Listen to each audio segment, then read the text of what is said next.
Hi friends, welcome to Afridi Study World. 10th standard NCERT Maths வந்து real நம்பர்ஸில் exercise 1.1க்கு முன்னாடி இருக்க example number 2 தான் பார்க்க போகிறோம். Find the LCM and HCF of 6 and 20 by the prime factorization method. Okay, prime factorization மெத்தடில் 6 and 20க்கு LCM and HCF வந்து கண்டுபிடிக்க சொல்கிறாங்க. ஓகேவா? ஓகே, 6ஓட prime factorization பார்த்தோன்னா ஃபஸ்ட்டு ப்ரைம் வந்து 2 தானே, நம்ம 2ஆலே போட்டு பார்க்கலாம். 2 3s are 6, 3 1s are 3.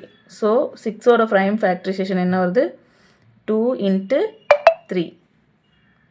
Next 20க்கு பார்த்தோன்னா 2 டேபிள்ஸில் பார்த்தோன்னா 10 டைம்ஸ் வரும். தென் 2 டேபிள்ஸில் 5 டைம்ஸ் வரும். அப்புறம் 5 1s are 5. ஓகே, 20ஓட factor 2 into 2 into 5. Okay, first வந்து HCF பார்க்கலாம். Highest common factor. இதில் எது காமனாக இருக்கோ இதான் வந்து HCF. ஓகேவா? So HCF is equal to 2. LCM அப்படிங்கிறது லீஸ்ட் காமன் ஃபேக்டர், அதாவது டிஃப்ரெண்ட் கைண்ட் ஆஃப் மல்டிபிள்ஸ். 2 3 இங்கேயும், அதாவது 2 வந்து காமனாக இருக்குது, ஒன்று எடுத்துட்டோம்.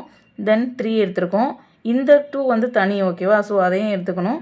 அண்ட் 5. ஸோ 60. ஓகே, நெக்ஸ்ட் வீடியோவில் பார்ப்போம். Thank you so much.